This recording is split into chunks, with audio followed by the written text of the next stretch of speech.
श्रोताओं नमस्कार। महीने का आखिरी रविवार जो कि प्रधानमंत्री के मन की बात कार्यक्रम के लिए निर्धारित होता है और हर महीने के आखिरी रविवार सुबह 11 बजे वो देशवासियों से इस कार्यक्रम के माध्यम से संबोधित होते हैं, मुखातिब होते हैं और इसी सिलसिले में हम भी इसी पर एक चर्चा करते हैं। और आज की चर्चा में हिस्सा लेने के लिए हमारे साथ हैं प्रोफेसर बच्चा बाबू जो कि हेड ऑफ डिपार्टमेंट है, department of mass communication, central university of Jammu में। प्रोफेसर बच्चा बाबू, आपका हमारे इस कार्यक्रम में स्वागत है। आज भी प्रधानमंत्री ने कई सारे विषयों पर बात की, हमारे जीवन से जुड़े हर अलग अलग पहलुओं पर बात की। शुरुआत प्रोग्राम की उन्होंने भारत की एक बड़ी उपलब्धि से की जो कि 400 बिलियन अमेरिकी डॉलर्स का निर्यात है, उस लक्ष्य को पार करने की। तो इस उपलब्धि को डॉक्टर साहब आप किस तरह से देखते हैं? ऐसा है कि जगमोहन जी, एक बहुत ही ये उत्साह देने वाली जो है ये आंकड़े हैं और लगातार जो पिछले 2 सालों में जिस हिसाब से जो है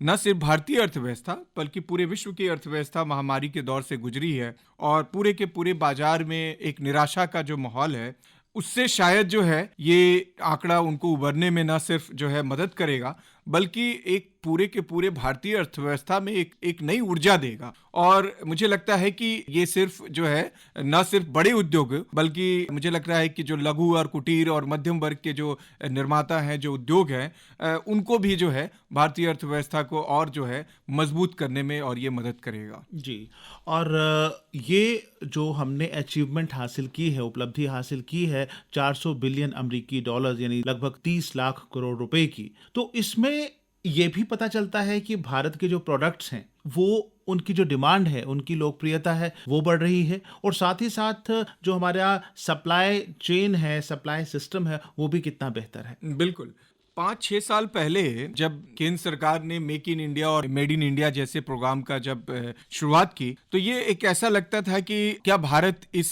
सीमा को पार कर पाएगा, नहीं कर पाएगा, या भारतीय अर्थव्यवस्था क्या अपने बल पे खड़ा हो पाएगी। मुझे लगता है कि ये विषय और जिसकी बात आज प्रधानमंत्री जी भी कह रहे थे कि ये वक्त आ गया है जब लोकल को ग्लोबल बनाया जाए, और मुझे लग रहा है कि इस दिशा में जो है ये इस तरह के जिसकी वो उदाहरण दे रहे थे कि देश के तमाम कोने से जो उसकी छोटी छोटी जो अपनी जो विशेषता है और जो वहाँ के छोटे छोटे कुटीर निर्माता हैं, लघु उद्योग के जो निर्माता हैं, वो देश विदेश के विभिन्न कोनों में जो है अपनी चीजों को बेच रहे हैं। और जिसकी बात आप भी जिक्र कर रहे थे कि हिंदुस्तान का प्रत्येक व्यक्ति जब अर्थव्यवस्था में सहभागी होगा तो मुझे लग रहा है तभी जाके ये पूरी तरह से ये साकार होगा। और ये मैं इसको 400 मिलियन डॉलर जो है मैं इसको एक शुरुआत के रूप में देख रहा हूँ, ये अभी बहुत दूर तक जाना है। प्रोफेसर साहब, हम बात करते हैं आत्मनिर्भर भारत की, तो भारत आत्मनिर्भर तभी बनेगा जब हम में से हर एक व्यक्ति आत्मनिर्भर होगा। प्रधानमंत्री ने आज जेम पोर्टल की बात भी की जिसके जरिए सरकारी खरीद होती है। पहले क्या होता था कि कुछ कंपनीज जो बहुत बड़ी बड़ी और मजबूत जो कंपनियां थी वो ही अपना सामान जो थी सरकार को बेच सकती थी सरकारी खरीद के लिए, लेकिन आज ये जो जेम पोर्टल बन गया है इससे एक तो पारदर्शिता आई है और दूसरा कि छोटे छोटे उद्यम जो हैं, जैसे आपने बात की जो नए स्टार्टअप्स हैं या खुद काम करने वाले जो लोग हैं या छोटे छोटे दुकानदार भी उसके साथ जुड़ रहे हैं, तो ये सभी को अपने साथ लेना इतने बड़े कामों के लिए, इतनी बड़ी खरीद के लिए, ये कितना अच्छा है और कितना महत्वपूर्ण है। ये तो बिल्कुल अब ये एक सच बात है कि जिस हिसाब से पूरे हिंदुस्तान में जो है ऑनलाइन ट्रेडिंग की जो है एक संस्कृति बनी है और लोग जो है सहूलियत पूर्व अच्छे जो है गारंटेड सामान को जो है ऑनलाइन परचेस कर रहे हैं। जेम उसी का एक बड़ा हिस्सा था जिसमें जितनी भी सरकारी संस्थाएं जो थी वो सरकारी संस्थाएं जो भी अपने यहाँ चीजों को खरीदारी होती वो भारत सरकार की एक संस्था है, जेम के थ्रू ये परचेज होता था। लेकिन इसमें एक जिसकी बात जो है बहुत मजबूती से कोशिश की गई इसमें लाने की कि जो छोटे निर्माता हैं क्या उनको इतने बड़े प्लेटफॉर्म में शामिल करने की जो पहले एक बाध्यता थी कि जो बड़े प्लेयर्स हैं वो बड़े प्लेयर्स ही जेम के जो है रजिस्टर्ड ये हो सकते हैं, निर्माता और खरीदार और विक्रेता हो सकते हैं, उसकी बाध्यता खत्म करके एक गांव के दूर दराज हिस्से में जो एक व्यक्ति जो अपनी चीजों का निर्माण कर रहा है और उसको जो है एक बड़े मेट्रो सिटी का कोई सरकारी संस्थान जो है डायरेक्ट जेम के थ्रू खरीद रहा है, मुझे लग रहा है कि उस छोटे से व्यापारी को सरकार ने उसके काम का रिकॉग्निशन दिया है जब में शामिल करके। मुझे लग रहा है ये बहुत बढ़िया प्रयास है और उसी का नतीजा आप देखिए कि 1,40,000 करोड़ से ज्यादा जो है इससे जो है लोग सामान खरीद रहे हैं। और मुझे लग रहा है कि ये एक बहुत ही सराहनीय कदम है जिसमें छोटे व्यापारियों को भी सरकार ने अपने अंदर शामिल करने का प्रयास किया है। तो इसमें आप देखिए जो अपने हैं यानी अपने देश के हैं, देसी हैं, भारतीय हैं, उनको बढ़ावा देने से ही ये सारा संभव हो सकता है, चाहे वो अर्थव्यवस्था की मजबूती हो या फिर खरीद में पारदर्शिता और इसी तरह की। तो अपने की बात करते हुए प्रधानमंत्री ने ये भी जिक्र किया, अभी जो पद्म सम्मान पुरस्कार भेंट किए जा रहे थे तो उस दौरान 126 साल के जो बुजुर्ग शिवानंद जी स्वामी थे उनका उन्होंने जिक्र किया कि किस तरह से इतने फुर्तीली थे कि अपने से 4 गुना छोटी उम्र वालों से भी ज्यादा स्फूर्तिवान वो लग रहे थे। तो उनका जिक्र किया, उनकी स्फूर्ति देखकर। और वही बताऊंगा कि अपनी परंपराएं जो हमारे देश की हैं, जिसमें योगा है, वो योग के गुरु हैं, इतने सालों से योग करते आ रहे हैं जिसकी वजह से वो ऐसा। तो फिर अपनी जड़ों की तरफ जाना कितना जरूरी है, चाहे शिवानंद स्वामी जी का जिक्र हो या फिर अपनी जो परंपराएं हैं, जो भारतीय परंपराएं। इस दृश्य को मैंने भी मीडिया के तमाम माध्यमों के द्वारा मैंने देखा और मेरे लिए भी एक बहुत कभी ना भूलने वाला जैसे क्षण था ये। 126 वर्ष के आदरणीय शिवानंद जी मतलब उस पूरे के पूरे सभागार में सबसे स्फूर्ति वाले जो है व्यक्ति दिख रहे थे और जिस अंदाज से उन्होंने जो है सबका जो अभिनंदन किया, अभिवादन किया, मुझे लगता है कि न सिर्फ वो योग बल्कि पूरे के पूरे भारतीय जीवन शैली जो आपकी परंपरागत जो जीवन शैली है, उस जीवन शैली के जो है ब्रांड एम्बेसडर की तरफ वो दिखे। मैं चूंकि विश्वविद्यालय में मास कम्युनिकेशन के अलावा योग का भी इंचार्ज हूँ, योग डिपार्टमेंट का, तो मेरे लिए तो समझिए तो एक लेसन के रूप में वो रहा कि किस तरीके से जो है, और ये वक्त जो है वाकई जो है योग को जो है जन जन तक पहुंचाने का वक्त है और इसको अपनी जीवन शैली में लाने का वक्त। जी, ये तो बहुत बड़ी बात है प्रोफेसर साहब। 7 अप्रैल को विश्व स्वास्थ्य दिवस है, उसका जिक्र प्रधानमंत्री ने कहा। जब हम स्वास्थ्य की बात करते हैं तो उसमें योग भी आता है, एक्सरसाइज भी आती है, फिट इंडिया की बात भी आती है और जो इलाज की पद्धतियां हैं भारतीय, उनकी बात आती है। फिर से एक बार कहना पड़ेगा कि हमें अपने तरफ आना है, घर की तरफ आना है, अपनी जड़ों की तरफ जाना है, जिसका प्रधानमंत्री ने भी जिक्र किया कि आयुर्वेद है, उससे जुड़े कितने स्टार्टअप्स हैं और कितनी इनोवेशंस हैं जिनके माध्यम से भारतीय पद्धतियों का प्रचार किया जा रहा है, उन्हें लोकप्रिय बनाया जा रहा है। आप कितना जरूरी समझते हैं कि जो अपनी दिनचर्या में हमें भारतीय परंपराओं, चाहे वो चिकित्सा से जुड़ी परंपराएं हैं या रोजमर्रा के जीवन में स्वास्थ्य संबंधी परंपराएं हैं, उनके साथ कितना जुड़ा रहना बड़ा जरूरी है? मुझे ऐसा लगता है कि मनुष्य ने जब जब कोशिश किया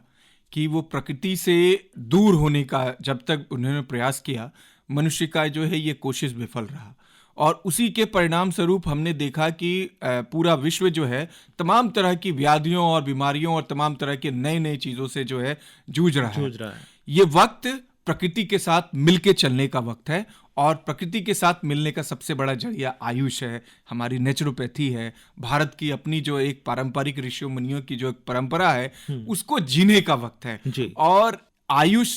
इस वक्त न सिर्फ जीवन शैली है बल्कि आयुष का पूरे विश्व में एक बड़ा बाजार है। लोगों ने एलोपैथ के बहुत सारे साइड इफेक्ट के बाद जो है अपने बहुत से पुरानी बीमारियों को से जो है लड़ने के लिए वापस आयुर्वेद की तरफ और आयुष की तरफ आए हैं। इस जीवन शैली को जो है, जो नेचुरोपैथी के साथ जो है, इसके लिए भारत सरकार ने कई सारे नए स्टार्टअप्स के लिए जो है एक फंड भी दे रही है। स्कूल कॉलेजों में एक पूरा का पूरा जागरूकता अभियान चलाया जा रहा है कि अपने आसपास की जो जड़ी बूटी हैं, जो जिस तरह के जो है अपनी जीवन शैली है, उसको नए नए स्टार्टअप, जिसकी बात आज प्रधानमंत्री जी भी कर रहे थे कि एक निरोग स्ट्रीट एक इस तरह का एक वेब पोर्टल है कि एक तरफ जहां हमने देखा है कि एलोपैथी जिस तरीके से तकनीक के साथ जो है आजकल टेली कॉन्फ्रेंसिंग और टेलीमेडिसिन का जमाना है, आज आयुष ने भी अपने को उस लेवल पे लाके खड़ा किया है, निरोग स्ट्रीट जैसे वेबसाइट और पोर्टल। और उन्होंने एक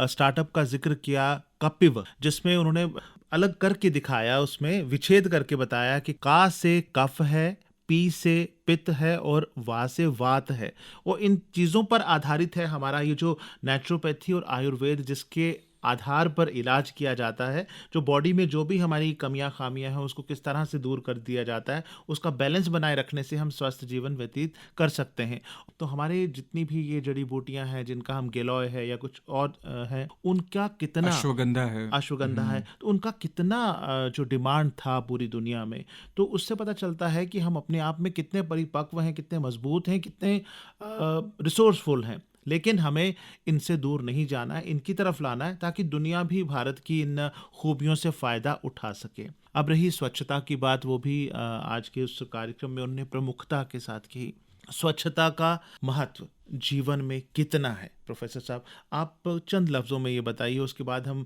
उन उदाहरणों की तरफ भी जाएंगे जिन्होंने बताया कि लोग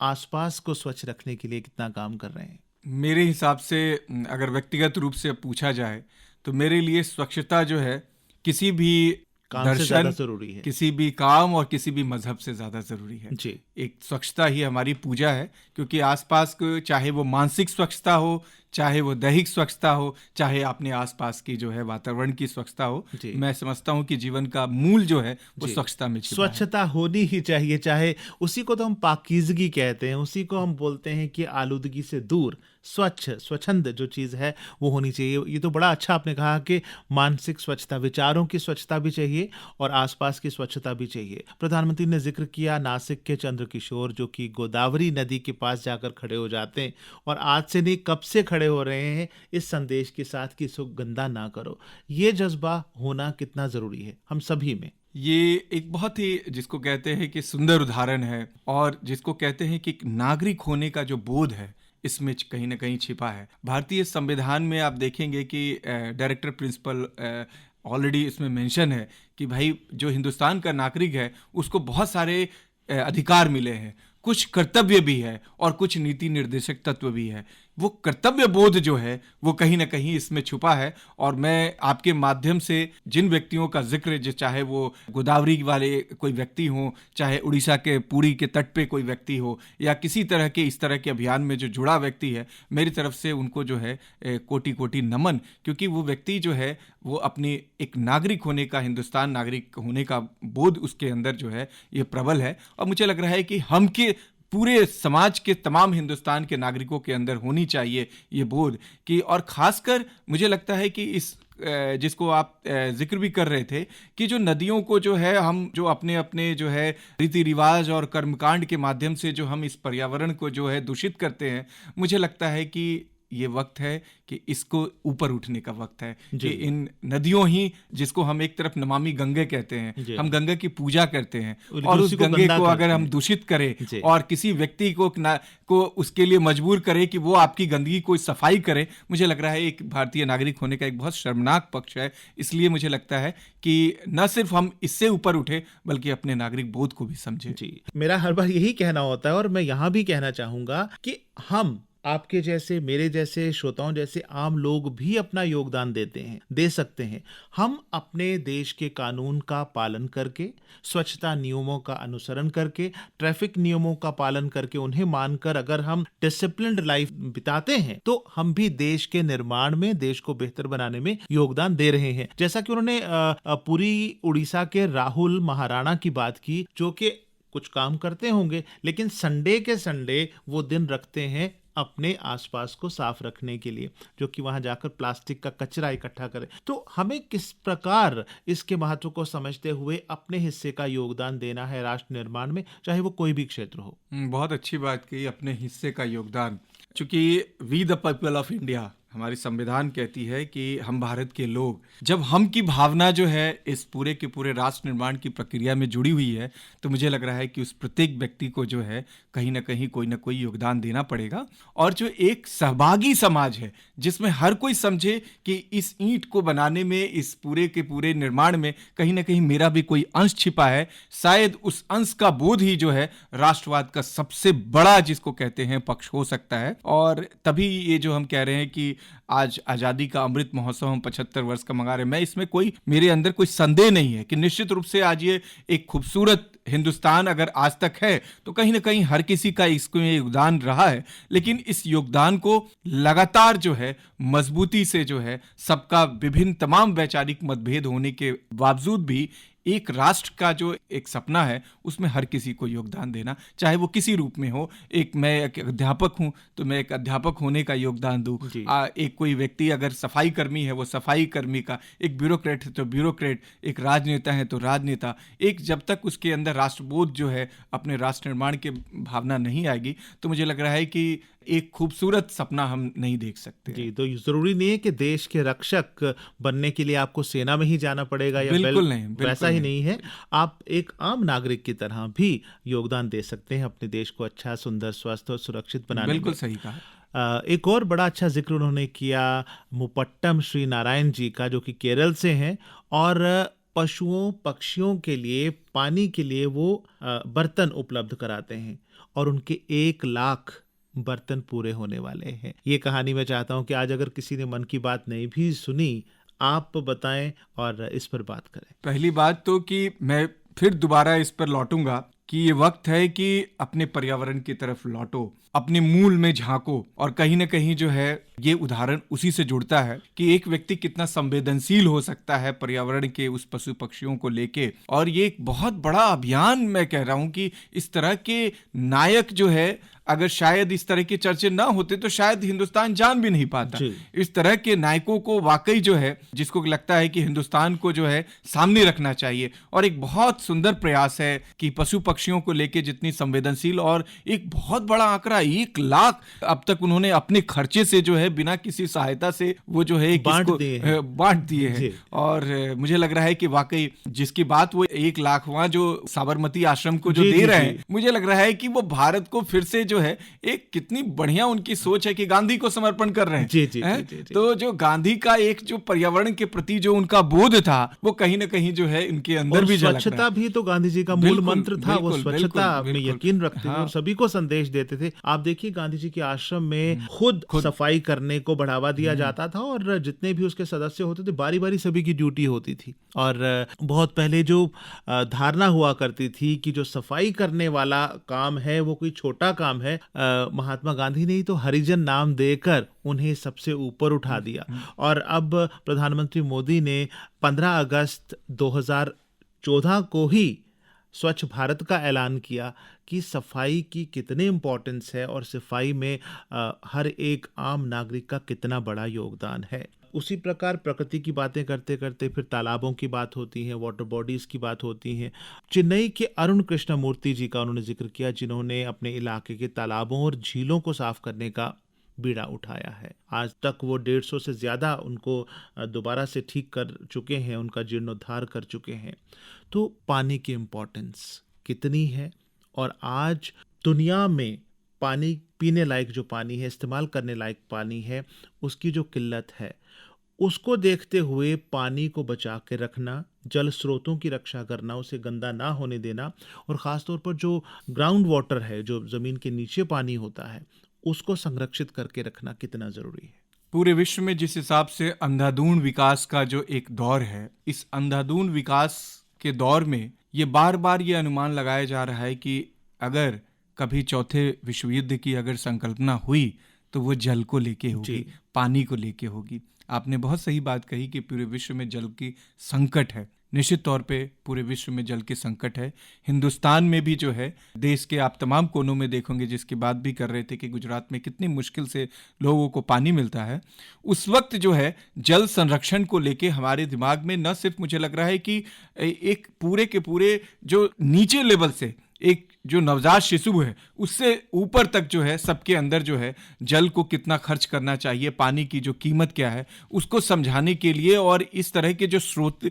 जो ऑलरेडी पहले से थे हमारे, आज जम्मू कश्मीर में भी आप देखिए, मैं जब निकलता हूं तो न जाने कितने ऐसे जो है जल स्रोत, बावली जिसको कहते हैं, वो सारे बावली जो है आज कोई उसके बगल में भर चुके हैं, उसको सफाई करने वाला कोई नहीं है, टूट चुके हैं। और यही वजह है कि जिस तरह की प्राकृतिक आपदाएं आती है, कभी सोचा नहीं था। जम्मू कश्मीर में 2014 में जब बाढ़ आते हैं, फ्लड आते हैं, उसका सिर्फ यही रीजन था कि जो छोटे छोटे जो बावली थे, जो छोटे छोटे जो जल स्रोत थे संरक्षण के, वो सारे जो है बंद कर दिए गए। तो मुझे लग रहा है कि इसको एक राज्य स्तर पे एक व्यक्तिगत स्तर पर भी जो है पूरे इस तरह के जो बावली हैं, जो डेड हो चुके हैं, जो जल स्रोत है हमारे, या जो जहाँ पे नहीं है वहाँ नए बनाने की, जिसकी बात करते कि 75 जो है जल स्रोत बनाए जाए, तो इस तरह के स्रोतों का संरक्षण जो है किसी भी राज्य की प्राथमिकता होनी चाहिए। और मुझे लग रहा है कि व्यक्तिगत स्तर पर भी जो है बहुत सारा जो है सामुदायिक जो समूह है, स्कूल, कॉलेज, विश्वविद्यालयों में भी इसको लेके जागरूकता होनी चाहिए। जल संरक्षण को लेके ये एक बहुत, जिसको कहेंगे कि एक अहम कार्य होगा। जी, और घर में भी अगर हम देखते हैं कि नल खुला रह जाता है तो हमें परवाह नहीं होती। अगर बच्चा ब्रश कर रहा है या हाथ धो रहा है तो पानी बहता जा रहा है, उसको हम उतनी गंभीरता से उसको सचेत नहीं करते कि ऐसा नहीं होना। और जब तक ये जागरूकता पैदा नहीं होगी, क्योंकि पानी ऐसा नहीं है कि मेरे घर में सफिशिएंट पानी है तो मेरा ख़त्म हो गया तो मैं और टैंक डलवा लूँगा। धरती पर कहने को तो 70% से ज़्यादा पानी ही पानी है, लेकिन इस्तेमाल लायक बहुत कम पानी है, और वो भी पीने वाला पानी। ये तो बड़े गर्व की बात है कि भारत ने एक जल शक्ति विभाग अलग से शुरू किया है और घर घर जल नल के ज़रिए पहुंचाने का अभियान शुरू किया है। लेकिन फिर भी अगर जो अंडरग्राउंड वाटर है उसके लिए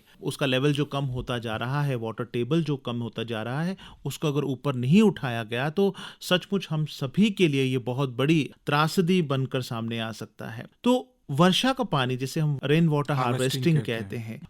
उससे किस तरह से हम अपने घरों में भी छोटी छोटी कोशिशों से वो कर सकते हैं? जिस तरीके से एक तरह से डिफॉरेस्टेशन का जो एक पूरा का पूरा जो दौर है, जिसको हम कहते हैं कि अंधाधुंध विकास का दौर है, उसमें दो चीजें करनी पड़ेगी। एक तो आपको, जिसकी बात आपने कही कि प्राकृतिक जल स्रोतों की रक्षा करनी है और नए जल स्रोतों का निर्माण करना होगा, और जितने भी आपके पास जो प्रकृति ने आपको दिया है, पेड़ पौधे, जंगल, इनको आपको कटने से रोकना पड़ेगा जी। क्योंकि आपकी जो वाटर, जिसको कहते हैं अंडरग्राउंड वाटर टेबल है, वो सिर्फ डिपेंड करेगा आपके उस प्रकृति की रक्षा से। तो इन अंधाधुंध पेड़ कटाई को अगर किसी कारणवश अगर कटता भी है तो उसके दुगने और तिगने लेवल पे आप उसकी जो है आप ये करें, उसको लगाएं, नए फॉरेस्टेशन के प्रोग्राम बनाएं, ताकि जो है अंडरग्राउंड वाटर लेवल आपके बढ़े। साथ साथ जो है हर विश्वविद्यालयों में जो है जल संरक्षण, जिसको हम पर्यावरण विभाग कहते हैं, पर्यावरण विभाग के अंदर जो है जल संरक्षण को मजबूती से जो है एक अभियान के रूप में लेना चाहिए, एक डिस्कोर्स के रूप में एस्टैब्लिश करनी चाहिए, और पूरे राज्य में इसको सेंसिटाइज होना चाहिए कि भाई अगर आप एक पेड़ काटे तो उसके बदले में कम से कम 5 पेड़ आप लगाइए, ताकि जो है आप जो नुकसान कर रहे हैं, न सिर्फ उस पेड़ का नुकसान कर रहे हैं बल्कि प्रकृति और जल का भी नुकसान कर रहे हैं। तो उसके लिए जो है एक के बदले 5 जो है लगाने का एक अभियान चलाना और इसके लिए नई परंपराएं भी हम शुरू कर सकते हैं। देखिए, जन्मदिन पर हम केक काटने की परंपरा तो अपना लेते हैं आसानी से, लेकिन उसी जन्मदिन पर अगर हम ये परंपरा शुरू करें कि अपने जन्मदिन पर मुझे एक पेड़ लगाना ही लगाना है, या किसी को कोई तोहफा देना है तो उसमें आप एक उसे सैपलिंग दे सकते हैं। अब देखिए, सरकार की स्कीम्स होती हैं, अलग अलग राज्यों की स्कीम होती है, जैसा कि आज के कार्यक्रम में भी प्रधानमंत्री ने इसका जिक्र किया कि जल मंदिर योजना जो गुजरात में शुरू की गई, उसका कितना लाभ हुआ और वाटर लेवल कितना बेहतर हुआ वहाँ पर उसकी वजह से। लेकिन अपने लेवल पर, इंडिविजुअल लेवल पर हमें भी तो कोशिशें करनी चाहिए, जैसे मैंने एग्जांपल दिया कि पौधा गिफ्ट करना, इसी तरह से कुछ और आप अगर बताना चाहें। बिल्कुल बिल्कुल, ये इंडिविजुअल जो व्यक्तिगत लेवल पे जो कार्य है, ये ज्यादा प्रभावी होगी रेदर देन आप सरकार की तरफ जो है, क्योंकि एक गांव को बनाने की जो प्रक्रिया है, एक शहर को बनाने की प्रक्रिया है, एक मोहल्ले के जो बनाने की प्रक्रिया है, उसमें आपका रोल सबसे ज्यादा अहम होगा। तो जिसकी बात आपने कही कि बहुत अच्छी, जिसको कहते हैं अच्छा सुझाव है कि लोगों को जो है पेड़ जो है आप जन्मदिन में अपने लगाएं, और न सिर्फ लगाएं बल्कि जो है उसको सुरक्षित भी रखें कि वो बढ़े अपने बच्चे की तरह, बच्चे की तरह। तो उसी तरीके से जो है छोटे छोटे प्रयासों को अपने मोहल्ले के, अगर हम गोद लेने की परंपरा कर रखे कि एक व्यक्ति किसी एक पेड़ को गोद लेता है, एक जो है एक मोहल्ला जो है एक छोटे से पार्क को अगर गोद लेता है, एक समाज जो है एक छोटे से जो है पर्यावरण संरक्षण के सीमा को जो अगर सुरक्षित रखता है, मुझे लग रहा है ये छोटे छोटे प्रयास ही मिलके जो है एक बड़े अभियान के रूप में हम बना पाएंगे, और तभी जो है प्रकृति के साथ संतुलन मिलके हिंदुस्तान आगे बढ़ पाएगा। एक और बड़ी मजेदार बात उन्होंने आज के इस प्रोग्राम में उन्होंने की माधवपुर मेला जो गुजरात में लगता है और उसका संबंध किस प्रकार से उन्होंने पौराणिक कथा के अनुसार नॉर्थ ईस्ट से जोड़कर बताया। तो देखा जाए तो कुल मिलाकर हम भारतीय हैं तो एक ही, हमारा जुड़ाव एक दूसरे के साथ है ही है। तो मैं चाहूँगा कि इसका आप ज़िक्र करें कि किस तरह से वो मेला मनाया जाता है, हर साल मनाया जाता है और इसका प्रचार होने से कि रुक्मिणी का संबंध नॉर्थ ईस्ट से था, तो किस तरह से वहाँ के कलाकार आकर अपनी दस्तकारी का, अपनी कलाओं का आदान-प्रदान कर रहे हैं। यही तो भारत की खूबसूरती है, जिसको शायद पूरे विश्व में आपको ढूंढने से नहीं मिलेगा, कि इतना विशाल जनसंख्या, इतना विशाल भौगोलिक क्षेत्र और सभी एक माले की तरह एक जगह से दूसरी जगह गुथे हुए हैं। जी। इसके लिए आपको ऐसे सैकड़ों उदाहरण मिलेंगे। माधवपुर उसमें से एक अपने आप में अप्रतिम उदाहरण है कि किस तरीके से उसकी महत्व है और लोक गाथाओं में जो है एक जिसको कहते हैं कि फोक के साथ हमारी जुड़ा हुआ है, कि एक बड़ी खूबसूरत उसके पीछे कहानी है कि कृष्ण की पत्नी जो है रुक्मिणी, उसका संबंध चूंकि पूर्व से होता है और शादी जो है पश्चिम में होती है माधवपुर में, तो दोनों के बीच का एक संबंध जो है उसी तरीके से बहुत सारे आप हम जिस जगह पे बैठे हैं आप देखिए किस तरीके से शंकराचार्य एक सुदूर केरल से निकल के और कश्मीर में जाके पलायन करते हैं और पूरे के पूरे जो है एक सैविज्म का जो है शंकराचार्य का इतना बड़ा प्रचार होता है और उसका क्रेडिट जो है कश्मीर से निकलता है, एक दक्षिण सुदूर दक्षिण का व्यक्ति। तो इसका मतलब जो है कि वाकई जो है हिंदुस्तान जो है एक पूरे के एक माला के रूप में है और जिसमें एक माले को भी अगर उससे अलग किया जाए तो हिंदुस्तान की संकल्पना नहीं की जा सकती है। माधवपुर उसका एक सबसे बेहतर उदाहरण हो सकता है। हालांकि आज के मन की बात की बहुत सारी बातें ऐसी हैं जो हम नहीं कर पाए समय के अभाव के कारण, लेकिन जाते जाते हम ये अपने श्रोताओं से कहना चाहते हैं कि आज़ादी का अमृत महोत्सव मनाते हुए हम अगर अपने देश को और ज़्यादा उजागर करना चाहते हैं, सबके सामने रखना चाहते हैं, तो अपने आसपास नज़र दौड़ाएं। जिन लोगों का आज हमने जिक्र किया जो समाज के लिए काम कर रहे हैं, प्रकृति के संरक्षण के लिए काम कर रहे हैं, पशु पक्षियों के लिए काम कर रहे हैं, वाटर बॉडीज़ की रक्षा के लिए काम कर रहे हैं, हम चाहते हैं कि उन लोगों के बारे में जानिए और उसके बारे में प्रचार कीजिए अपने सोशल मीडिया के ज़रिए। तो इस तरह के कोई व्यक्ति अगर मिले हैं तो आप प्रधानमंत्री को लिखकर बता सकते हैं कि हमारे जम्मू में या हमारे कश्मीर में या हमारे गांव में ऐसा कोई व्यक्ति है जो ऐसा काम कर रहा है सबसे हटके। तो इसमें किस प्रकार एक आम नागरिक योगदान दे सकता है आज़ादी का अमृत महोत्सव मनाते हुए? आम नागरिक अपने आसपास की अच्छाइयों को जी किस तरीके से जो लोक कथाएं या जो कथाएं उसके गांव या समाज तक सीमित है उसको राष्ट्रीय स्तर पर लाने का काम करना पड़ेगा। जिस हिसाब से तकनीक का विकास हुआ है और तकनीक ने वाकई जो है एक लोकल को ग्लोबल बनाने की उसमें शक्ति है, उसमें क्षमता है, तो मुझे लग रहा है कि शायद वो हो सकता है कि बहुत सारी चीज़ जो है सरकार अपने नज़रिए से न कर पाए, लेकिन आज हमारे पास जो हाथ में जो एक मोबाइल है वो एक सक्षम टूल है। और ये जिसकी बात आपने भी की कि सोशल मीडिया के माध्यम से मुझे लग रहा है कि समाज में अच्छाइयाँ और बुराइयाँ, सकारात्मक और नकारात्मक चीज़ें एक साथ व्याप्त होती है। समाज तभी चलेगा जब सकारात्मक चीज़ों को आप आसपास से ऊपर उठा के लोगों तक पहुंचाएंगे, तभी समाज में एक पॉजिटिव वाइब्स आएगी। मुझे लग रहा है कि अपने आसपास के नायकों को ढूंढना चाहिए और उन नायकों को उसका उचित स्थान देना ही सबसे बड़ा हमारा कार्य है। जी, आप प्रोफेसर साहब, अभी समय तो नहीं है कि और भी बातें की जाएं, इस परिचर्चा को जारी रखा जाए। मैं चाहूँगा कि कार्यक्रम समाप्त करने से पहले आज के इस कार्यक्रम की कुछ और महत्वपूर्ण बातें हैं जो आप कह दें। अपनी बात को ख़त्म करने से पहले मैं सुनने वाले श्रोताओं को, चूँकि आने वाला जो माह है अप्रैल का महीना हमारे लिए बहुत ही महत्वपूर्ण है। ये महीना हिंदुस्तान के बहुत बड़े महानायकों को न सिर्फ याद करने का महीना है। 11 अप्रैल को महात्मा फुले का जन्मदिवस है और 14 अप्रैल को जो है बाबा साहब अम्बेडकर का जन्मदिन है। जी, महात्मा फुले और बाबा साहब अम्बेडकर, इनका जो भारतीय समाज में जो योगदान है और जिस तरीके से उस अंतिम व्यक्ति की बात जो है कहते हैं, मुझे लग रहा है कि उनके योगदान को वाकई इस आज़ादी के अमृत महोत्सव के वर्ष में याद करना बहुत ही एक गर्व का क्षण होगा। इसके साथ साथ एक तरफ रमज़ान का पवित्र महीना है तो दूसरी तरफ जो है नवरात्रा की शुरुआत, तीसरी तरफ ईस्टर का भी महीना है। जी। तो मैं अपने सुनने वाले श्रोताओं को ईस्टर नवरात्रा और रमजान के पवित्र माह की एक साथ बहुत बहुत शुभकामनाएं देता और हूं। साथ में बैसाखी की भी मुबारकबाद देते हुए आज की इस परिचर्चा को यहीं समाप्त करते हैं। प्रोफेसर साहब अपना कीमती वक्त निकाल कर हमारे लिए लाए और श्रोताओं से ढेर सारी बातें आपने की। आपका बहुत बहुत शुक्रिया। शुक्रिया।